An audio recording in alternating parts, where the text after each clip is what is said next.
Welcome to Meet the Author, where you can join in on insightful conversations with best-selling and award-winning indie published authors. Your hosts today are Rob and Joan, who themselves are indie published authors, book publicists, and paranormal investigators with Tampa Bay Spirits, based in Tampa Bay, Florida.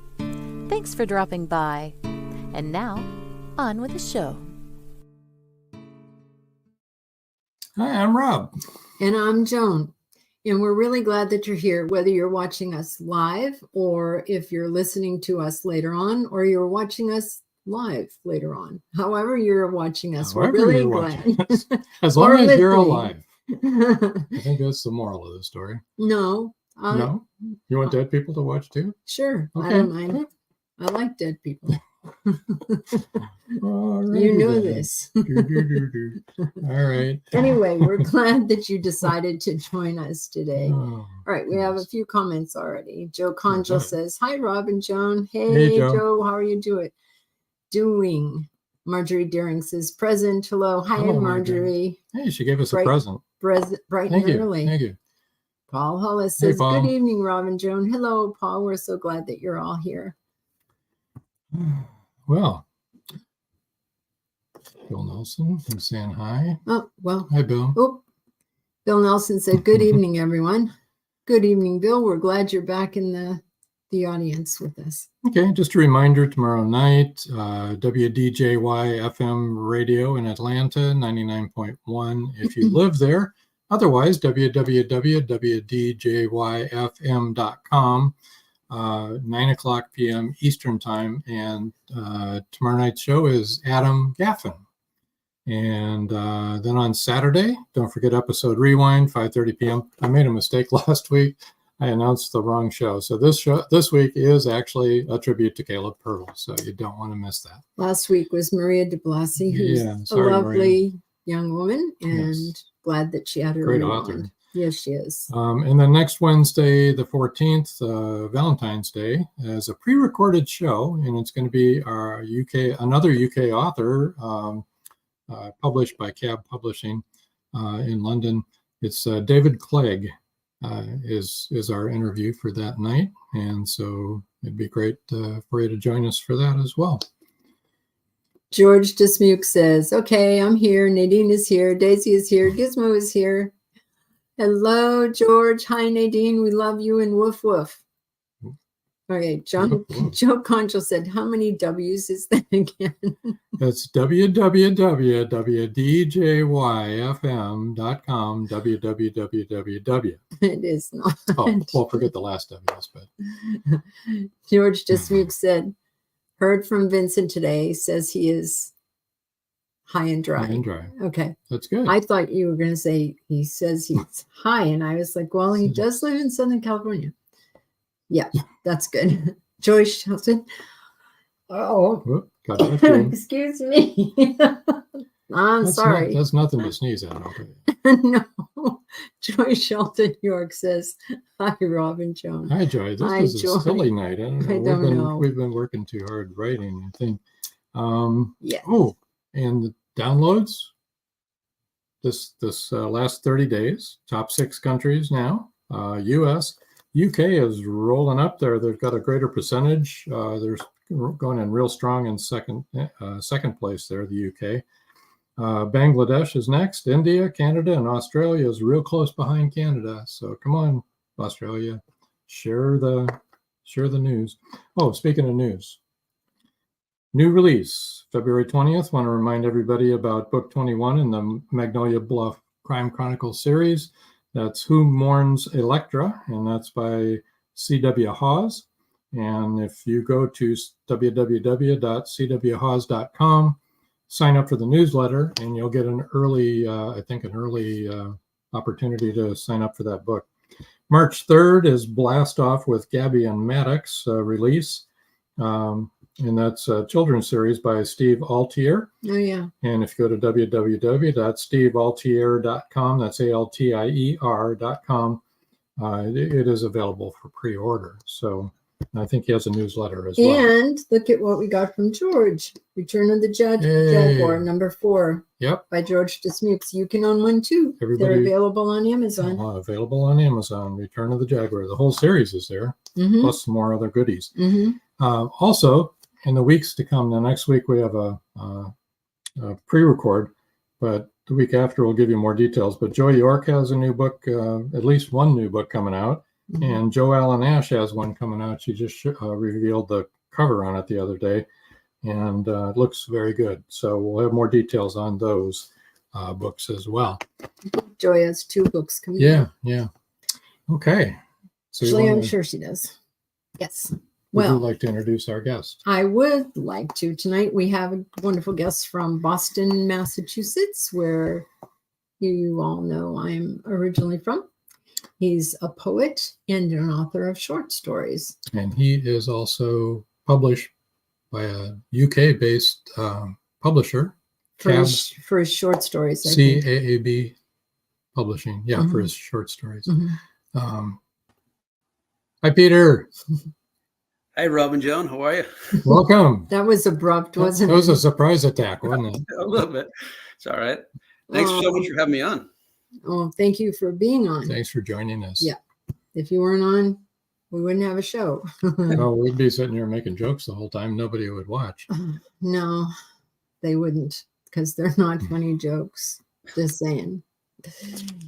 Sorry. What? So. Now, Peter, you thought they were funny, right? I thought they were funny. I was laughing. I'm not sure if I was hurt. Oh, yeah, I'm sure. Just wrong. Okay. It's wonderful to watch us fumble through the first few minutes of the show. Oh, boy. Oh, anyway, tell us a little bit about yourself, Peter. You know, when you first started writing, why you write, what you like to write, that sort of thing. Sure. Yeah, I mean, I think I started writing pretty early age. Elementary school assignments, I always loved to write. Like, it was just a good opportunity to express yourself when it didn't make sense other places to do so. So, about, assignments about getting hurt one time, you just write it. Everyone writes the shortest thing possible. I would write the longest thing possible. And then, but I didn't do it for fun until probably I was around 15. And I started getting more intense into reading more serious stuff beyond just Steinbeck, and then getting into existential authors and serialist authors. And kind of having an eye-opening experience where I thought I was going to die, basically. I woke up and the car was spinning around on a highway. And in the middle of 4 a.m. in Ohio, we were driving to visit my brother in Kentucky, and then we're going on to Florida. And I probably shouldn't say, but my mother fell asleep at the wheel, and no one got hurt. But I think I hit my head a little bit, or maybe my shoulder. My parents were fine. The car was a little battered, not horribly. We continued on our drive a little bit after a policeman stopped and asked how we were, and we said we slipped on ice. But driving the next morning, just that kind of satori, the awakening experience of just wow, I just could have died, what am I doing?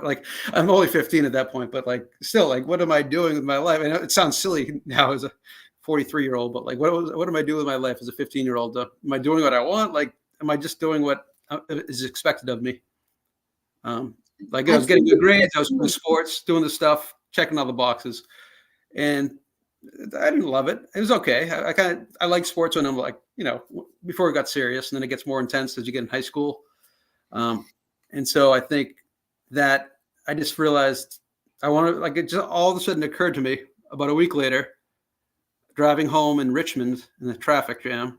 I started looking around at all the cars passing, and I started seeing people inside the cars, and all these different stories passing me by. And I made up stories about them in my head.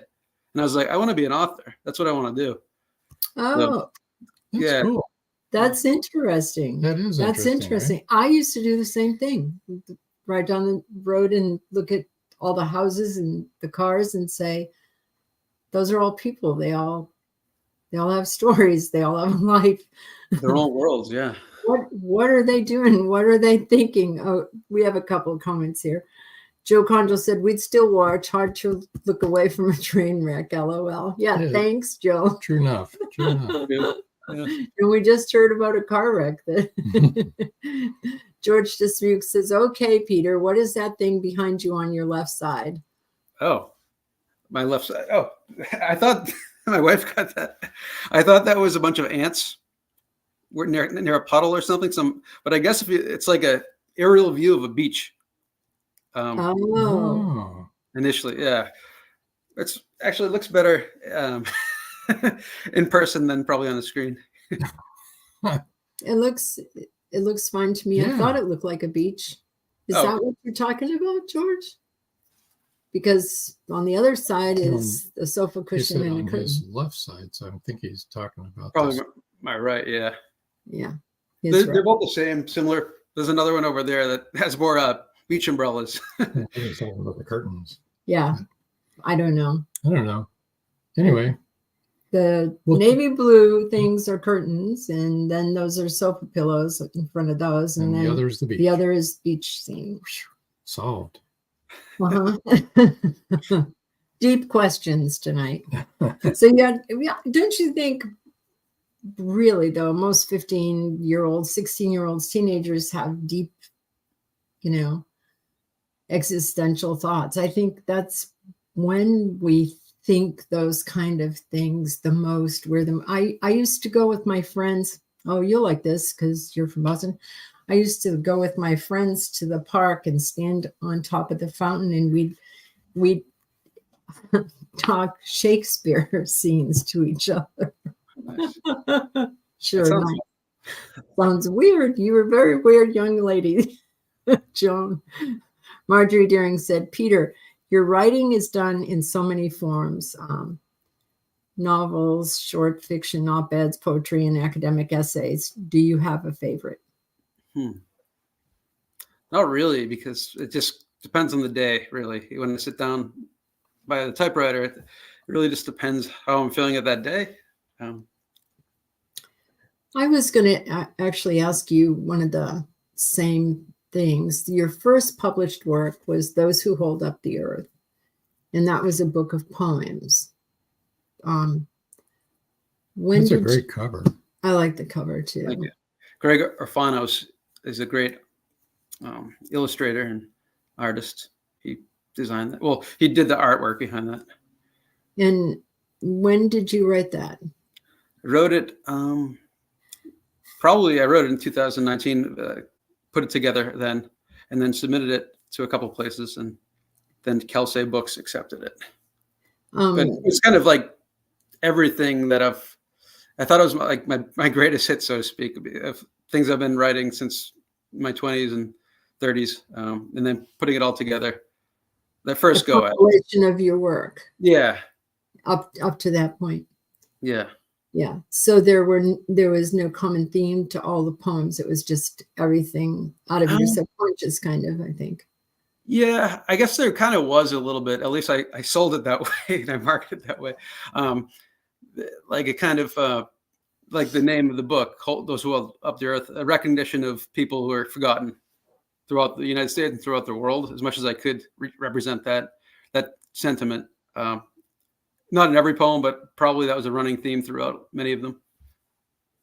Like, for instance, rickshaw drivers in Bangladesh, or just, dishwashers, or people working at Papagenos all night. That's a Boston reference. Papagenos. Gotta love it. Is that Yeah, a I do, gangster, actually. a mobster? No, it's a place? pizza place. Oh, a regular pizza place. Okay. That's interesting. I like that. I mean, I think about that myself a lot, but I didn't think about it that way. But yeah, the street sweepers. The people that keep things running for us. Yeah. Yeah. Everybody that does all those things that have to be done in order for life to go on. Right. If you go to Disney World, there are all those employees cleaning the streets and bringing your food and letting you on the ride, taking care of the ride. Yeah, it's just, It's a lot more than not doing anything, you know. Singing "It's a Small World" after all. Yeah. Right. Yeah, that's deep. Joe Conjal says, another take on Marjorie's question, Peter. When asked, would you refer to yourself as a poet or a fiction writer first? That's a tough one. Depends. Like right now, I'd say fiction writer because like I'm trying to focus on that. I'm trying to build up a new novel, kind of. So I haven't written too much poetry in the past like 6 months, here and there maybe when I have time. But that's my focus right now. But I think it like depends what I'm doing at the time. Yeah, that's a good question though. So right now you're writing a novel. Trying to, yeah. It's in the works. Yeah. Of course, you have a young family. Yeah, so that's exactly. Yeah. that So it's takes up not a lot of your time. much that I can get to it. Yeah. And you have a job, a full-time job. Yeah. So. What is it about? It's hard to. I don't know if I want to give it away. It's Okay. kind of. You don't have to. I think I have something like finished. I'm trying to like find a publisher for, but Okay. this is more, and that's more autobiographical a little bit. Well, as a taste of that at least, and this is trying to get away from that more. Like I'll just give it broad. It's like about a Malaysian immigrant, and he wins the Mega Millions. All of a sudden, he's kind of doing nothing. He's a 20-year-old, and he's not doing much. He's an artist. He's dropped out of mass art, and he's just from a kind of a poor family. His mother works all the time, 3 jobs, and his father just took off to Texas for another job. So, and all of a sudden, he's at a temp agency, and he somehow wins the Mega Millions because his boss promised to split the winnings if they won, because they're going to pay for it together and then split the winnings if they won. And it's kind of what happens to him after that. And what does he do with the money, and how does his life change? Yeah. Interesting. Yeah. Really interesting. Have you ever read any statistics on what happens to people who win the Mega Millions? I should. That's a good idea. You should. I've heard anecdotal, well, not merely anecdotally. I thought I heard somewhere that they usually like throw their money away pretty quickly, and their life goes to, I don't know if I can swear, but it goes downhill. Yeah. Yeah. Is that right? Do you know if that's right, or is that? Yeah, a lot of them, the vast majority don't have the money within the first few years. And a lot of it goes to people asking them for money, and they give it away. So, Because they feel like they have a lot. They feel like they have a lot, and they're not managing it. They're not investing it. They're not being wise with it. And so then it's gone. Right. They may have a new house or a new car or something like that, but then that's it, Yeah. So interesting, huh? I haven't read about any of these people recently that have won like close to $1 billion or over $1 billion, which most of that actually goes to taxes, but that's still a lot of money. Yeah. So Joe Conjal has a question. I've always wondered, could a poet be a pantser? Yes. Because that's when you write spontaneously without planning, right? So yeah, I think I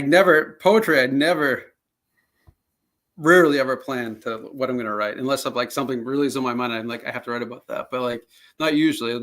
That's kind of very spontaneous for me. For fiction though, I think it's a little different. It's more like it's kind of hybrid. I think I have a rough idea of where it's going to go, but not really sure 100% at all. Oh, like you just said, you've got a story in your head about a young man who wins the Mega Millions. He's from an immigrant family, and it's now what? How is he going to spend that money? What's he going to do? What will the end be? You don't know. Right. Exactly. You're in it for the ride yourself. That's what a pantser does. I'm curious where it's going to go. Yeah. Let's see where we go. Hey, and you know where we need to go right now? Yeah, the commercial. We have to go to our first commercial break. When we come back, Peter's going to read a poem and a passage from one of his stories, right? Yes. Yep. All right. Very good then. We're looking forward to that. Don't go anywhere, anybody. We'll be right back. Be right back. Many secrets are hidden within the darkness of the jungle. Now comes part 4 in the Jaguar series by retired Hollywood scriptwriter George Dismukes. In this saga, Brandon, Andrea, and Naja, the Black Jaguar, go deep into the Mato Grosso jungle on a mission to rescue 2 kidnapped children. During their journey, they encounter many dangers, including Yanomami Indians, bent on revenge for the murder of one of their warriors. Return of the Jaguar is book 4 in the Jaguar series, starting with 2 faces of the Jaguar, the Lost City, and the Jaguar's Quest.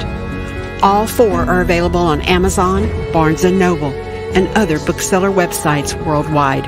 Return of the Jaguar is a must-read.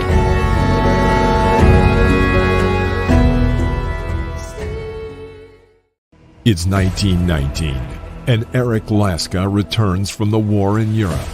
2 new enemies await him in the small coal mining town he calls home. One is a threat to his relationship with Rebecca, the love of his life. The other, a bloodthirsty beast, is stalking the mining town residents. The townspeople suspect Eric of one of the killings. An old man and Rebecca's 11-year-old sister have seen the beast, but only Eric believes their story. To protect the town and clear his name, he's forced to prove the werewolf exists. Available on Amazon. The Horror Within by Marjorie Swift Doring. The clock is ticking. Can Gracie uncover the truth? Philip Pliant is the wealthy opportunist plastics dealer and CEO of Pliant Industries. He's also a master thief, creating a pervasive threat to the manufacturing infrastructure in the Caribbean islands markets. With the cartel as his stealth client, the naive city leaders have been seduced, enabling the production of more than 3-dimensional building materials. The expected profits are monstrous. Is the R Group, now led by Gracie and the family heirs, strong enough to win against this predator? Can JJ's cats act on the root cause analysis in time? Will Gracie be able to squash Pliant and the cartels? Gracie never considered their lives would hang in the balance. The clock is ticking. 5, 4, 3.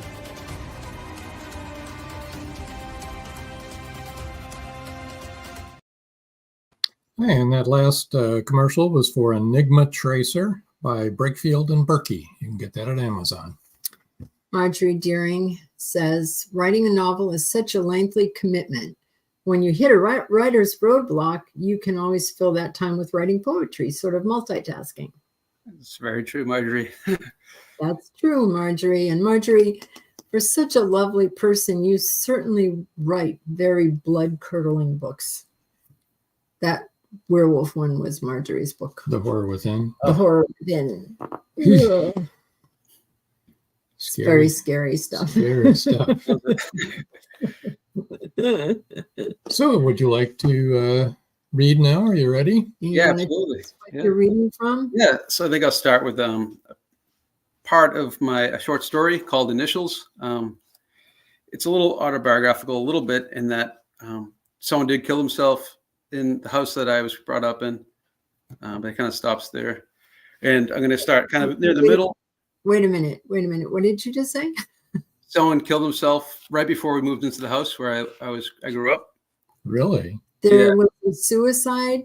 Suicide, yeah. In the house that you grew up in? Yeah. Oh, my. Okay, and so this is from a short story about that? It's not really about, it's based a little loosely on that, but it's kind of based loosely off of that it comes off of that, but not the story itself isn't based off. It's fully fiction. Yeah. It's that night and other stories. And the cover shows you in the traffic jam after looking at all the other cars, right? Yeah, that's supposed to be part of that night. There's elements of different stories in there. That's awesome. That is cool. There's a platypus. There's a platypus. One of them, a couple adopts a platypus and they can't get rid of it. And then that night is a woman, a professor going to speak at somewhere, and then she gets heckled by white supremacists. And then all these different things are just represented in there. Cool. Okay. Good. Okay. But yeah, so this is kind of the middle, and this person, Christopher Francis Flaherty, He left his house that he grew up in, and someone killed himself in there a long time ago. And the new people in there heard noises, and they've contacted him before. And I'll just leave it at that, and I'll start here. It was a while until I heard from them again. The weather was warm. Air conditioners were humming. It was early July. They asked to meet at the Starbucks near their house. When I met them, they seemed visibly distraught. The woman's once tan skin was pallor, and the man seemed to have lost a substantial amount of weight. The whites of his serious eyes shone out in panic from his gaunt face. They cut right to the chase. After getting coffees, Jill alleged, "Mr. Flaherty, there's something you're not telling us." "What do you mean? I was kind enough to divulge much of my past to each of you, perfect strangers, back in February. Honestly, I don't know what you two are after." They exchanged glances. Jill began to speak, but her husband put up his hand. In a slow, deliberate tone, as if premeditated, he said, "Mr. Flaherty, we have been completely forthcoming with you about our home, our problems with the basement, and the mysterious initials. We looked up the municipal records online, then went to City Hall to confirm, and then even reached out to the remaining relatives of—" "Don't act like you don't know," Jill alleged in a shrill voice. "You're the bastard who's keeping us awake at night." Anger seethed in her eyes, and her husband tried to calm her. "Basically, the gig is up," the man said. "CFF is Christopher Francis Flaherty, the name of the young man who killed himself in 1982. That is you." Wow. That is you. And it continues after that, but just a little piece of it. Very And then this is a poem from Empire's End. This is published by Alien Buddha Press. It's called "There Has to Be a Better Way to Die."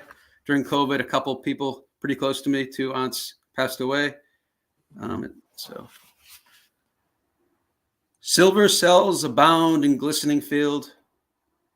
The body turns, a whooping crane listens. Fish beneath the shadowed surface dart in seizure spasms. Crane's beak jabs into the water, lacerating gills. Hairless, mouth ajar, dark circles underneath the eyes, stomach in rebellion, T-cells on strike. There has to be a better way to die. Listless, pallor, eyes fluttering, hallucinating, blind, cancer in recession. It doesn't matter anymore. There has to be a better way to die. Feeding tubes, morphine, high fever, delirium, tired like Vishnu, imbibing all the world's suffering. There has to be a better way to die. Well, that was sobering. I'm sorry you lost 2 aunts from COVID. Yeah. Thank you. During COVID, not really from COVID, but. Oh, really? During that time COVID. period. Yeah. That was a tough time to lose people, for sure. You know, not being able to get together or go anywhere. Yeah, my wife was pregnant then, so I didn't want to get too close to people because she was just about to give birth.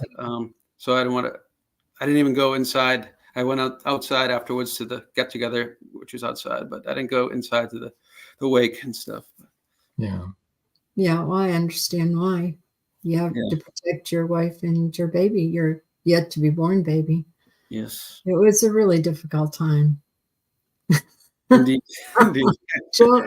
Joe Conjal says, "Now you piqued Joan's interest because you said suicide." Wait. Right. You lived in a house. Somebody died? Ghosties. Can I come over? George Disnew says, "Contrary to popular belief, not all werewolves are male. I knew one. I knew who it was, George. I knew one that was female. At least I think she was." Oh boy. Poor Deborah. Joe Conjal said, "Very interesting reading." Yeah. Yeah, the poem was really sad. Really, really sad. But I liked it. Yeah. Mm-hmm. A lot of heart. Yeah, a lot of heart. Yeah. But you could feel, pain. Right. So that's one of the ones in Empire's End. About how many, I know it depends on how long they are, but about how many poems would you say are in Empire's End? Probably 20 to 25, I think. Okay. About 90 pages, not too long. Cool. Mm-hmm. And that brings up a question, That Night and Other Stories. How many stories are in That Night? Let's see. I would say that's probably about the same, 20 to 25. Most of them aren't too long. Some of them are only a page. Some of them are like 10 to 15 pages. So they vary quite a bit. Some are like flash and some are full short stories. And you have all different kinds of stories in there? Yeah. From all different kinds of genres, I mean. Yeah. I mean, I think one of the publishers really liked the book that I submitted to, but they were like, "There's no running theme, really. It's like a kaleidoscope." So sorry, but right. I get that. Did your publishers help you with your covers? They helped design it, but I used the same guy, Greg Orfanos, that I used for my first book to design both of them. Okay. It's because I went into a cafe near the Boston area in Salem, Gulu Gulu, and I saw his art a long time ago, and I was like, "Wow, that's really amazing! Like, I really like that. It should be in, MFA or somewhere, Museum of Fine Art in Boston, or somewhere really good." Of course, he's probably. I mean, I don't think that's happening, and so I contacted him when I had my first book published, and since then we've kind of been in touch.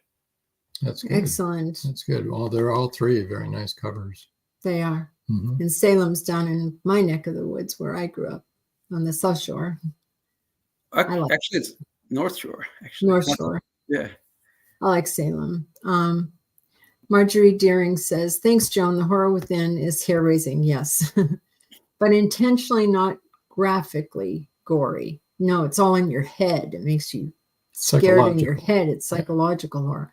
It's horror done my way, and I'm thrilled that a lot of people are enjoying that kind of presentation." Yeah, I think not graphically anything is always better for the reader, because the reader then can imagine how they want to see it. You know what I mean? I mean, most people have pretty good imaginations. Joe Conjo wants to know, how involved are you with the marketing of your books? Well, with independent publishers, usually a lot of that's on the writer. That's probably the biggest drawback of indie publishers, I think, for the most part.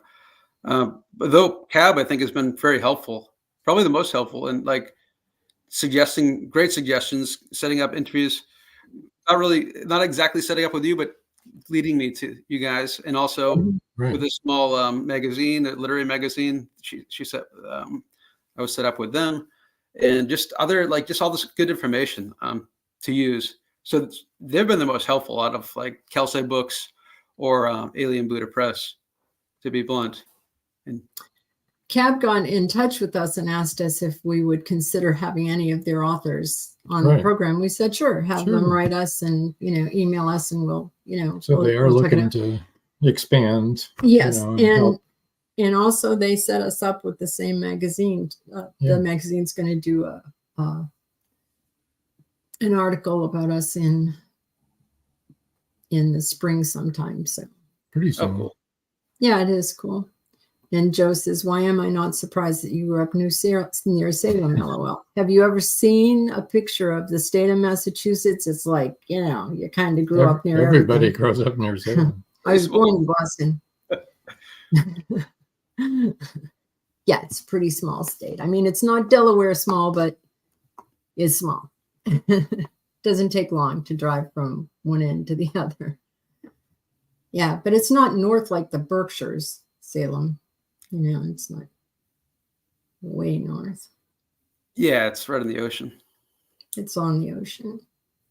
It's one of the biggest during colonial times. It's one of the three big, most populated cities. Early colonial times. Yeah. Big trading area. Yeah. I mean, and we used to go to what everybody out of state calls Plymouth Rock, but those of us who live in Massachusetts call Plymouth Pebble. I've never heard that, actually, but that. Yeah. Joe says, just figured that's got to be a great paranormal town. It is. It's a great paranormal town. It really is. And it's haunted. It really is haunted. For obvious reasons. For obvious reason, yeah. When you get burnt at the stake, you kind of hang around for a while. There's a great art movement there, and like music movement. Like I used to be in a band, and we used to play up there a lot, and at Gulu and other places in Salem. And it's just a good vibe there. A lot of almost like Burlington, Vermont, or like almost San Francisco a little bit without as much money. Without very much money at all. It's a very creative town. Yes. It attracts a lot of creative people. Yeah. Absolutely. It is. It's that same kind of feeling. Like P-Town, Providence. Yes. It's like that. Everybody creative goes there and hangs out. And yeah, it's a great place to go to a coffee shop and read your poetry. Exactly. I think you could do that. Well, I'm going to let you know how to get in touch with Peter. His website is peterfcrowleyauthor.com, and that's PeterFcrowley author, AUTHOR. And if you would like to email him, you can email him at PeteFran@gmail.com. So that's PeterFranCrowley@gmail. And I'm sure he'd love to hear from you. And what will they find on your website? Just information about my latest readings and interviews, or various things that I'm involved in, and then all the latest places I've been published, what's coming out, any new news. Maybe if I have a book coming out, I don't have anything planned, but if I have something like new coming out, like a new book or something, that'll be kind of on my news, stuff like that. Yeah. And then contact information, of course, but you just provided that. Yeah. Well, it's a good place to go for your contact information too. And do you have a blog? Do you post a blog or no? No, I don't. I've always been a little reluctant with social media. I think it's a necessary evil, especially as a indie author, to do it. It is. I really don't like it. So I should, even having a website, I didn't have one until right before I published my first book. And I have my friend who's a front-end designer. He did it for me, luckily. He said, "You better do this." Yeah, it was pretty simple. He does a lot more complex things, and I could probably do it. It's just like this resistance to do it. I don't know. I do know. Okay. Well, let's take our last break here, and we'll come back. We'll be talking with Peter a little bit more, so don't go away, folks. It's every parent's worst nightmare. Police officer Madison Jackson awakes to discover her baby kidnapped from her crib. Was it revenge for someone she arrested, or something far more sinister? Madison's estranged husband is incarcerated in Supermax. As the second in command of a deadly Mexican cartel, did he issue the order to abduct their daughter? Bye, Baby, Bye, from author Kelly Marshall. Get your copy today.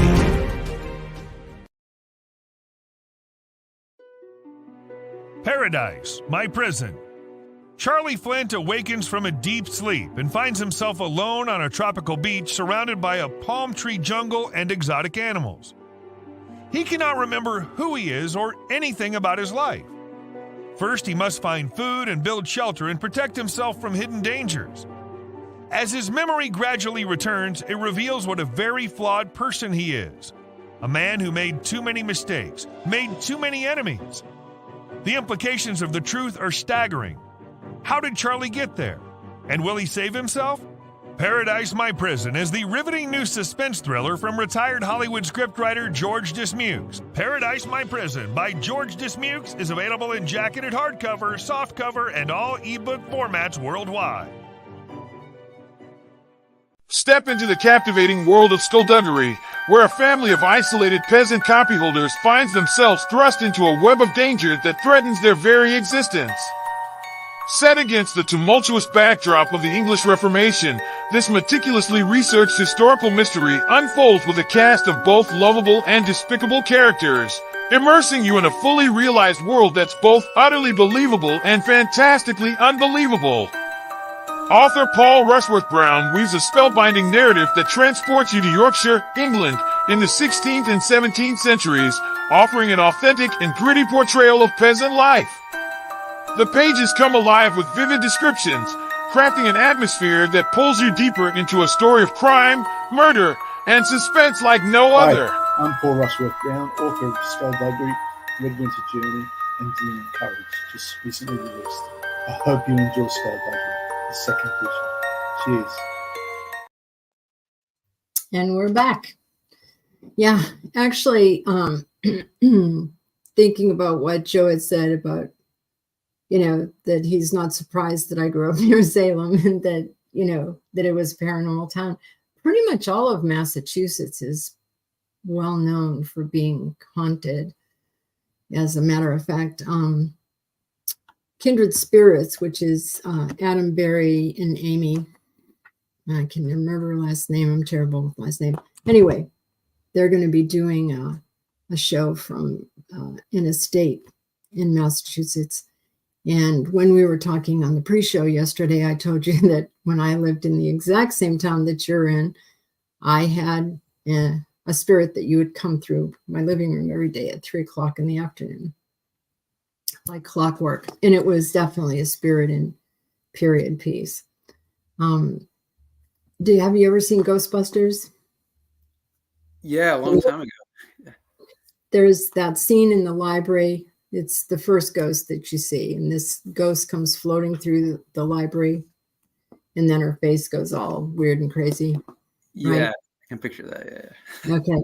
She looked just like that, except without the going really crazy, weird skeleton face. But she looked very similar to that ghost.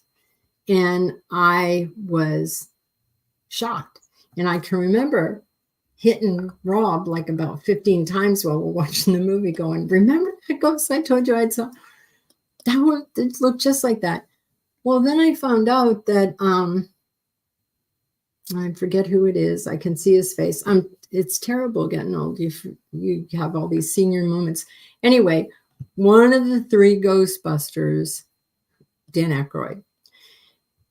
That's his name, right? Dan Aykroyd? Yeah. Okay. His father was a spiritualist minister. And so he grew up in the middle of paranormal and learning about paranormal and learning about spirit and talking to spirit and everything. He described and thought of that particular ghost. So I believe it was something that he'd seen before. And that's why it looks so real to me, because it moved the same way and everything. And I was like, okay, this is so weird. I mean, I've seen lots of stories with ghosts and nothing ever struck me like that. And then I was like, whoa. It just, it really startled me. But I think, for some reason, I think Massachusetts just has attracted a lot of spirit, When you encounter them, do you get nervous, scared at all, or are you just kind of, I don't know. What's your reaction? When we're around spirit? Yeah. Oh, yeah. Well, we like it, Yeah. We're not, we can be startled, but we're not scared. I mean, if somebody's threatening, I don't care whether they're living or dead, you're not going to be real happy about that. We don't usually run into threatening spirit, And it takes hours and hours and hours to do investigations. And most of it is just sitting there. Waiting. And so when something happens, whoa, it's like, whoa, And then you're happy. Okay. All right. Let's go here. Yeah. And so, but no, when I see things, I'm not scared. We see things a lot. I mean, we've both been touched and by an unseen person. So, and I don't mind that either. As a matter of fact, the last investigation we were on was in a historical home that our team was investigating that night. And so a docent was leading us through all the rooms and telling us what we could touch and what we couldn't touch. And we went into this one room, and as soon as we walked in the room, I felt a male spirit was close by. And the next thing I knew, he was pulling on the back of my hair. And so I did this, and the docent turned and looked at me, and she said, "Oh, there's a man in here that likes to pull women's hair." And I said, "Yep," because she could see that he had just done it. Wow. Yeah. So, but that didn't scare me or startle me, because, you know, I could already feel somebody close to me. So I wasn't like, ah.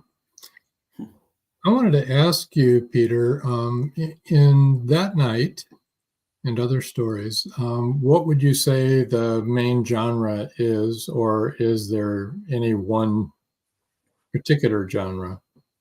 There isn't. You already said. There isn't a particular genre, really, but there is a kind of mood for the most part.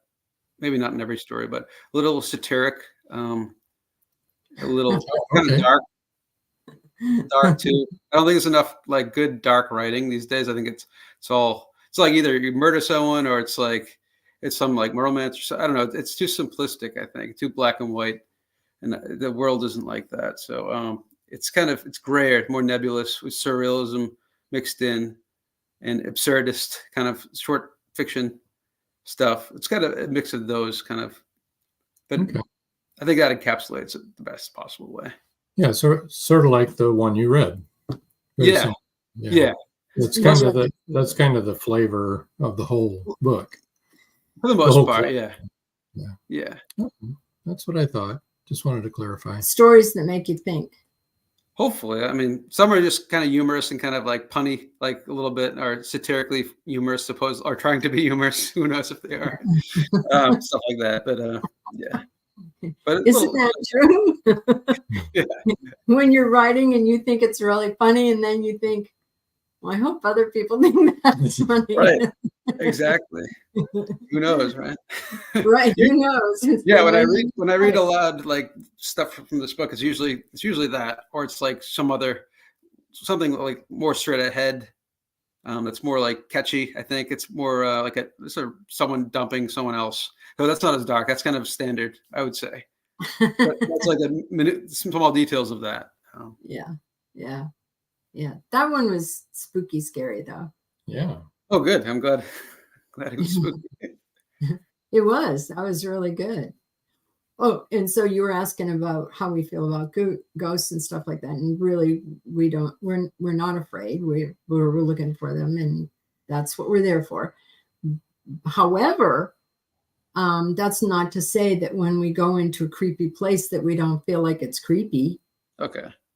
You know what I mean? Yeah. Like if you go into like what you described was kind of creepy, that was creepy.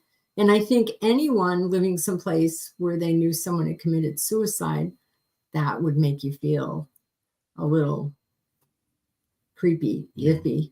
Yeah. I always used to feel weird going down into my basement, especially late at night when I was by myself. I try not to do it if I smoked like a lot of marijuana. Of course I did sometimes. I challenge myself sometimes, but not that you would have done that. But no, if I had done. If you had done.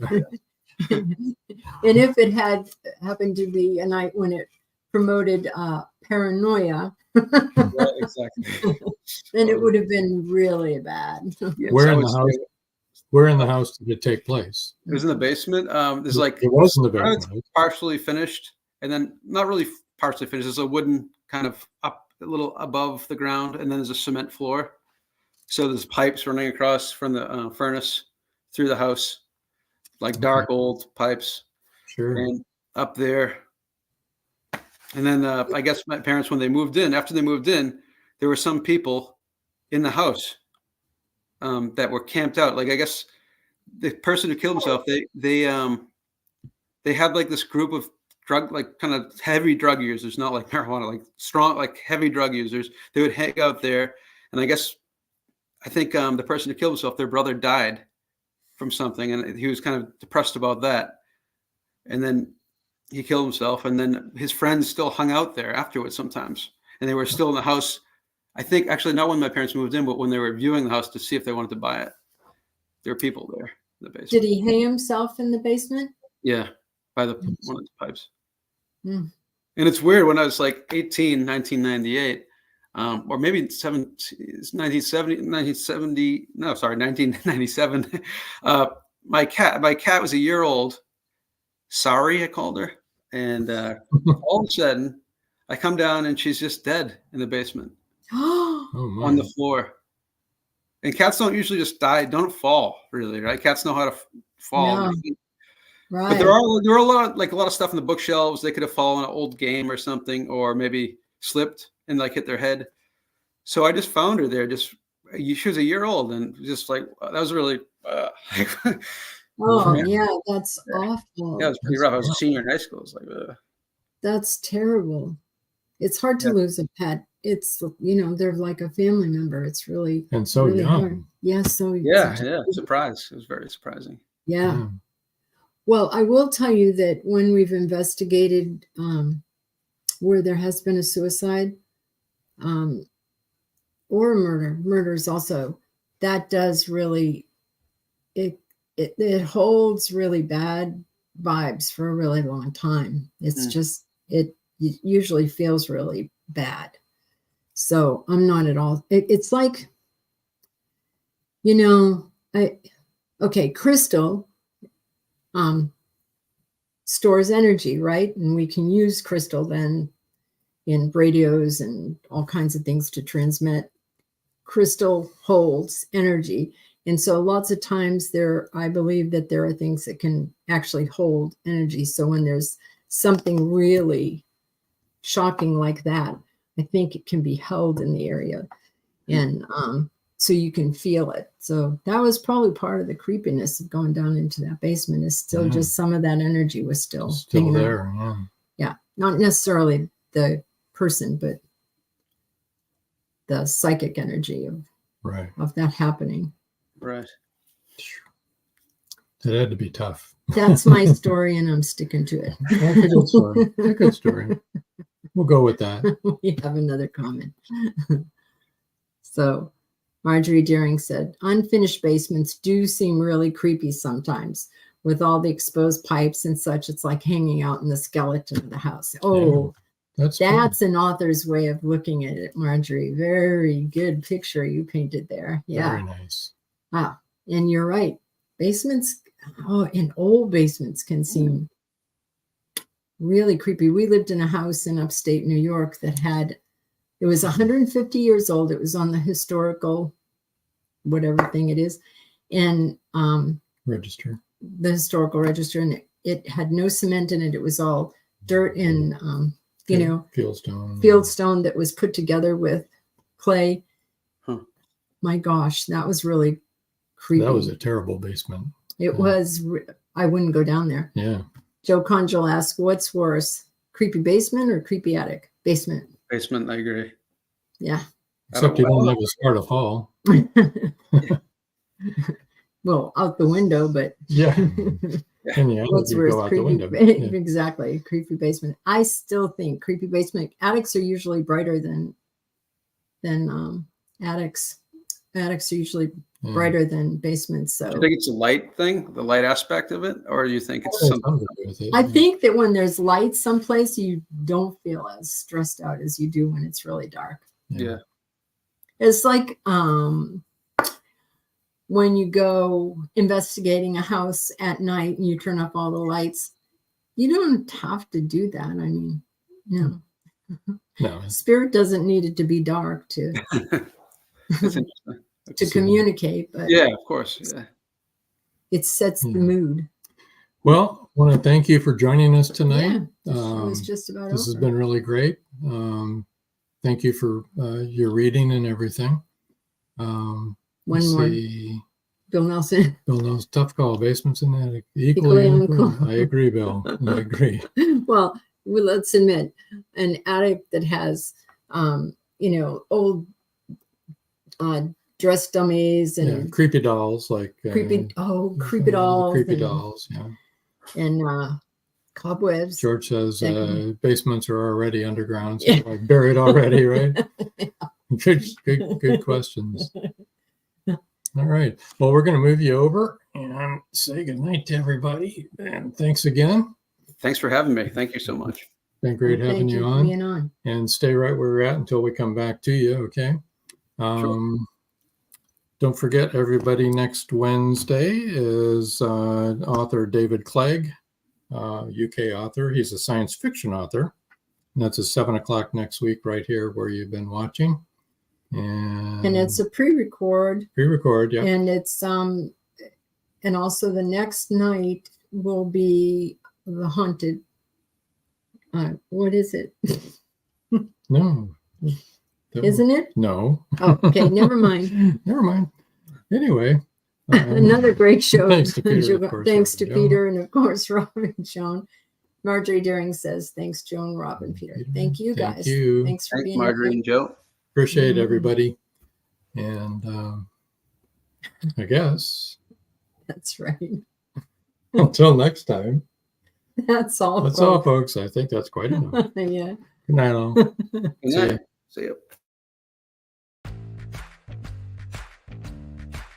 Live every Wednesday, your Voice of Indie hosts Beam Weeks and Stephen Gees welcome authors, musicians, publishing industry pros, artists, and assorted creative guests for an exciting interactive hour. Call in during the show or post questions and comments on Twitter for responses in real time. Meet your favorite indie creators, learn inside tips, network, and promote your work.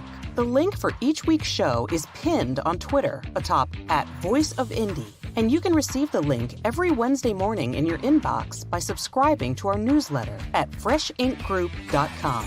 Check out Voice of Indie every Wednesday on Blog Talk Radio and catch hundreds of episodes archived everywhere from our websites to our YouTube channel and Spotify. Thank you for joining us here on Meet the Author. Make sure you stay up to date with our show by clicking like, follow, and share.